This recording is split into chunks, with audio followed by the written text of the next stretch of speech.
Assalamualaikum warahmatullahi wabarakatuh. Perkenalkan, nama saya Puput Anggriani dengan NPM 2075262. Tugas mata kuliah akuntansi pengantar, program studi D3 akuntansi Politeknik Negeri Lampung. Di sini saya akan menjelaskan materi tentang neraca lajur. Pengertian neraca lajur. Neraca lajur atau worksheet adalah kertas kerja atau working paper yang bisa digunakan akuntan untuk mengikhtisarkan ayat jurnal penyesuaian dan saldo akun untuk penyesuaian laporan keuangan, atau kertas berkolom yang digunakan sebagai kertas kerja dalam penyusunan laporan keuangan. Penggunaan neraca lajur dapat mengurangi kesalahan terlupakannya salah satu ayat jurnal penyesuaian yang harus dilakukan. Kegunaan neraca lajur. Neraca lajur merupakan suatu landasan untuk memeriksa di mana rekening buku besar disesuaikan, diseimbangkan, dan disusun menurut cara yang sesuai dengan penyusunan rekening dalam laporan keuangan. Pemakaian neraca lajur juga dapat menunjukkan prosedur yang perlu dilakukan untuk menyusun laporan keuangan telah dilakukan seluruhnya. Neraca lajur berguna untuk memahami arus data informasi dari neraca saldo sampai dengan laporan keuangan, termasuk di dalamnya adalah jurnal penyesuaian. Di samping itu, neraca lajur juga bermanfaat dalam hal kemudahan menemukan kesalahan dalam penyusunan jurnal penyesuaian. Tujuan pembuatan neraca lajur ada 3. Yang pertama, untuk memudahkan penyusunan laporan keuangan. Yang kedua, untuk menggolongkan dan meringkas informasi dari neraca saldo dan data-data penyesuaian sehingga merupakan persiapan sebelum disusun laporan keuangan yang formal.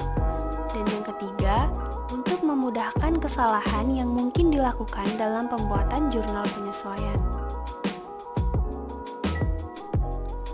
Penyusunan neraca lajur.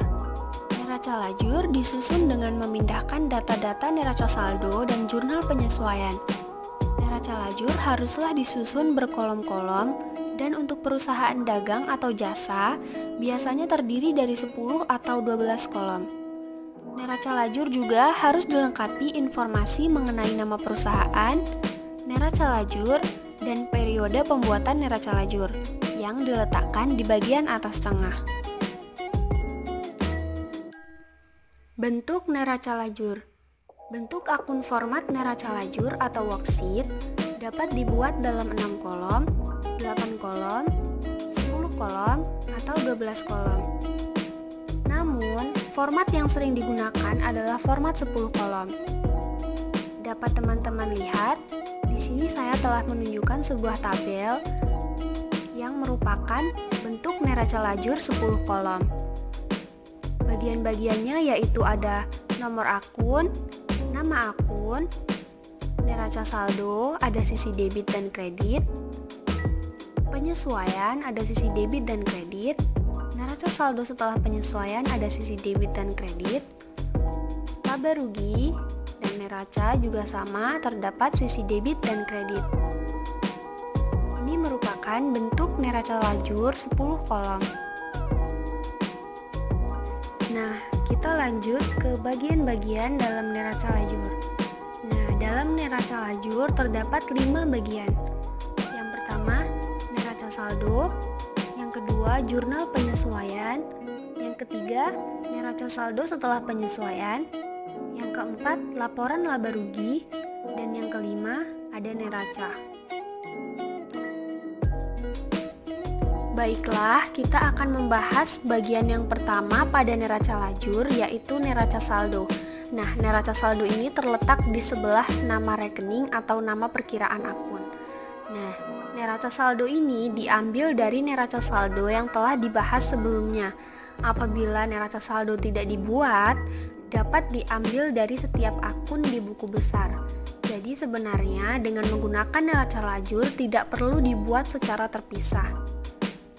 Di sebelah sini sudah saya contohkan bentuk neraca lajur dan di sini dapat dilihat sebelah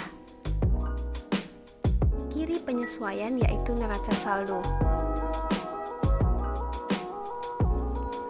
Bagian yang kedua pada neraca lajur yaitu jurnal penyesuaian. Data untuk kolom jurnal penyesuaian ini diambil dari ayat-ayat jurnal penyesuaian yang juga telah dibahas sebelumnya. Debit dan kredit dari ayat jurnal penyesuaian dicantumkan dalam baris yang tepat sesuai dengan nama akun yang dipengaruhi. Bagian yang ketiga pada neraca lajur yaitu neraca saldo setelah penyesuaian atau neraca saldo setelah disesuaikan. Kolom ini menunjukkan neraca saldo setelah disesuaikan dengan jurnal penyesuaian. Saldonya sudah mencerminkan keadaan perusahaan yang sebenarnya. Angka-angka dalam kolom ini diperoleh dengan jalan menambah atau mengurangkan angka-angka yang terdapat dalam kolom jurnal penyesuaian pada angka-angka yang terdapat pada neraca saldo. Saldo akun-akun yang tidak dipengaruhi oleh jurnal penyesuaian langsung dipindahkan ke kolom neraca saldo setelah disesuaikan atau adjust real balance.